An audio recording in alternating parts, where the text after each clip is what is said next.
Vos fíjate que el otro día Culfas dijo, bueno, en realidad lo que dijo Feletti no quiso decir eso, que era sobre las retenciones a las exportaciones de carne. O sea, que entre ellos no se ponen de acuerdo qué quieren hacer. Claro. Es difícil, cuando vos ves eso, decís, bueno, es imposible que la economía pueda funcionar, porque si no tenés señales claras de para dónde quieren ir, y entre ellos se desdicen, claramente muestran que no tienen un rumbo, no tienen un plan, y se levantan toda la mañana para ver qué inventan, para ponerlo de alguna forma, ¿no? Sí, por eso cuando se habla, bueno, ¿por qué no hay un plan económico y si se va a mandar o no el plan plurianual? Yo digo, es imposible con este nivel de fragmentación en las decisiones políticas y económicas que toma el gobierno, que son todas contradictorias entre sí. Entonces, ¿qué plan? ¿Quién manda? No, es imposible, además, yo creo que no les interesa tener un plan. Pero vos fíjate que hoy el ministro Guzmán, ahora justamente estaba viendo algo que acaba de decir, que bueno, hay que cobrarle más impuestos a los ricos para que no haya pobres. Sí. O sea, para él el problema es no que los pobres dejen de ser pobres, sino que no haya ricos, así son todos pobres aparentemente. O sea, y quiere igualar para abajo. Ya está haciendo declaraciones de carácter político. Incluso dice que el mayor escollo para llegar a no sé qué cosa, el equilibrio, no sé qué historieta, es el acuerdo con el fondo. Mira, hoy justamente terminé el informe para mis clientes y la verdad es que el problema, vos podés resolver, arreglar con el fondo puede ser buenísimo con vos y te vas a pegar la piña de campeonato igual. Yo te voy a dar un dato. ¿Vos te acordás en octubre y noviembre del año 2000, de la Rúa anuncia el blindaje? Sí. En ese momento eran 40.000 millones de dólares.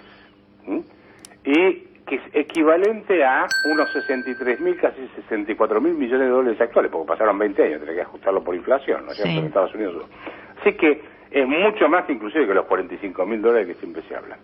Sin embargo, eso se anuncia a fines de año. En marzo lo tenías a Machinera renunciando, asumía Ricardo López Murphy un par de meses, un par de semanas, perdón, llegaba a Cavallo, ponía el déficit cero, no sé si te acordás, que dijo, no, vamos a gastar más de lo que se recauda. Sacaron la ley de intangibilidad de los depósitos y le metieron la mano en el bolsillo a la gente, bueno, hicieron todo el desastre. O sea que el problema... Sí, vino la especificación asimétrica, el corralito, el corralón, todo. Corralito, la ley de intangibilidad no sirvió para nada. Todos los mamarrachos que te podías imaginar los hicieron, a pesar de tener el blindaje. Cuando vos tenés un gobierno débil en confianza y sin un plan económico, no hay chance de salir adelante. Pero, a ver, el año que viene, si uno dice, bueno, yo arreglo, voy a hablar con el fondo y el fondo me dice, mira, no pagues nada, pagame cuando podés, no te cobro tasa, lo que sea, ¿sí? Entonces me puse a mirar los vencimientos del año que viene. Le resté todo lo que pude para ser lo más considerado posible, ¿sí? En el primer semestre tendrían que pagar de deuda, de capital más intereses que van venciendo, por 6.000 millones de dólares, aproximadamente, un poco más, 6.500 millones, 6.400. Sí.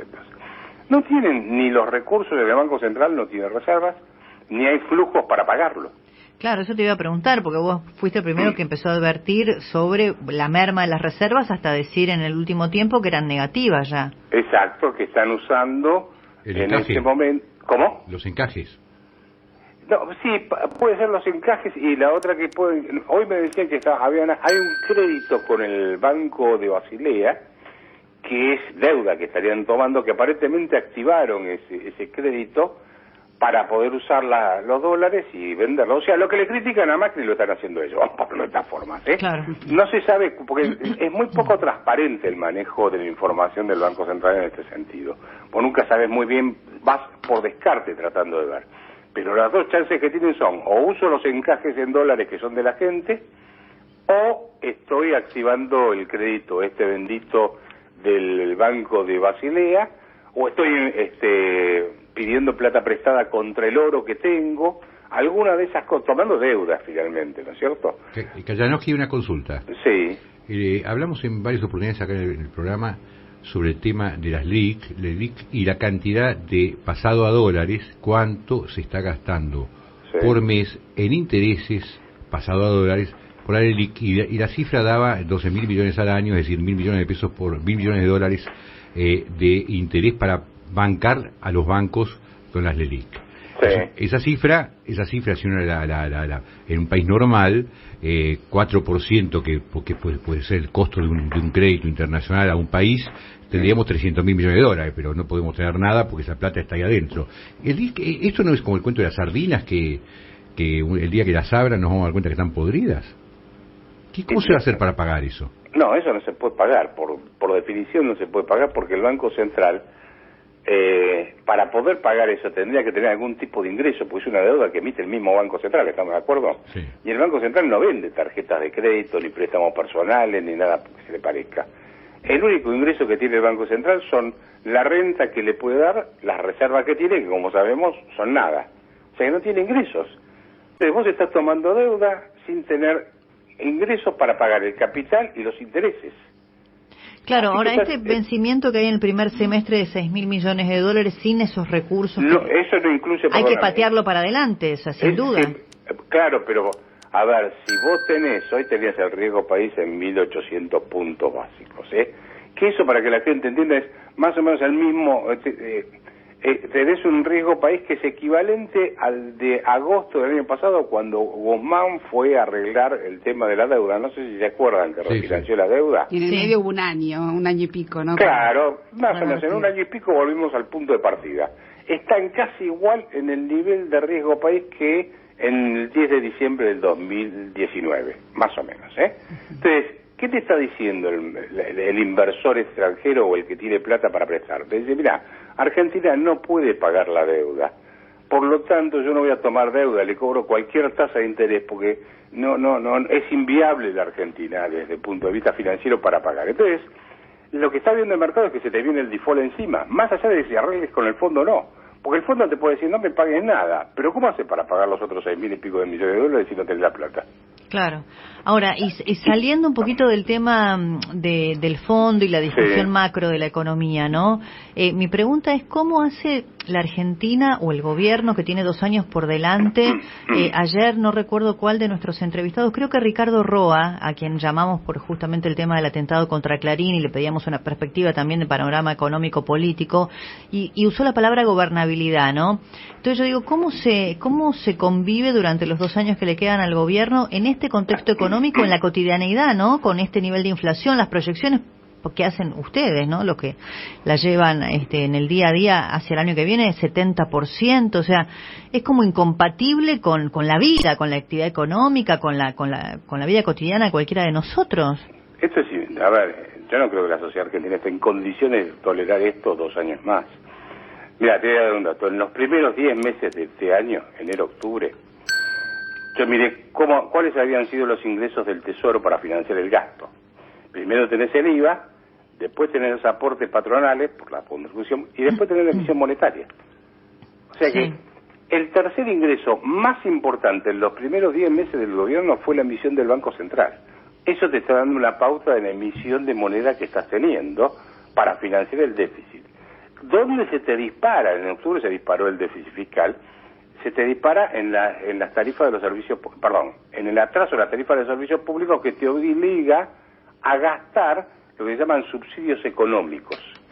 Lo que gastan, o sea, el Estado no te cobra en la boleta de la luz, el gas o lo que sea, lo que te tiene que cobrar, pero te lo cobra por otro lado, que es por inflación o con impuestos. ¿Sabes a cuánto equivale lo que está gastando el sector público en subsidios para que para no aumentar las tarifas de los servicios públicos? No. Al 52% del total de lo que se paga en jubilaciones y pensiones. O sea, todo lo que pagas en jubilaciones y pensiones, eso es la mitad, el equivalente a eso, a la mitad de eso se gasta en mantener artificialmente... Bueno, ahora viste que el gobierno está reflotando el plan Basualdo respecto de la segmentación tarifaria, el secretario que no pudo echar, el ministro de Economía, dicho sea de paso. Pasa que, viste que el tema de las tarifas para el gobierno es muy sensible, es relacionarlo directamente con Macri y el intento que tuvo de reducir el déficit vía aumento de tarifas. Es como mala palabra hablar de ajuste y hablar de aumento de los servicios públicos. Bueno, pero lo va a tener que hacer. Porque el dólar oficial está atrasado. No tenés reservas y además las tarifas de los servicios públicos.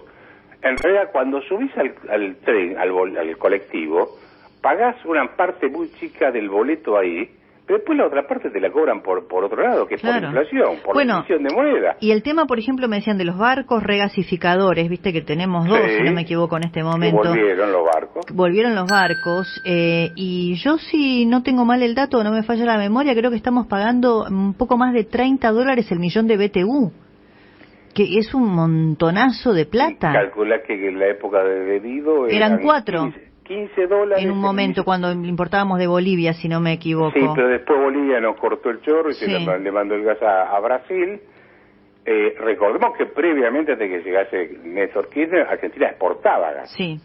Hicieron el desastre que hicieron y terminamos importando barcos con gas licuado a $15 el millón de BTU. Por lo que vos me estás diciendo ahora... Sí, ayer me daban este dato, que estamos pagando... Pero nos olvidamos una cosa que pasaba en aquella época, que era que como no estaba bien dragado y los barcos no podían entrar por el río Paraná para entregar, tenían que soltar una parte de la carga, ventearla, lo que se llama. O sea, desperdiciarlo, desperdiciar casi un cuarto, porque si no, por el peso no podían entrar, porque el calado no podía entrar. Hacer lo que es el alige. El alige, exactamente. Sí. Exactamente, claro, levantan el barco... Se pagaba 100% y usaba 75%, y el 100% lo pagaba caro, además. Sí, no, es un gran descalabro realmente, ¿no? No, hicieron un destrozo del país. A ver, es cierto que Argentina viene con una larga decadencia, pero esta gente nadie se iba a imaginar que iban a tener tanta habilidad para en tan poco tiempo hacer el destrozo que iban a hacer.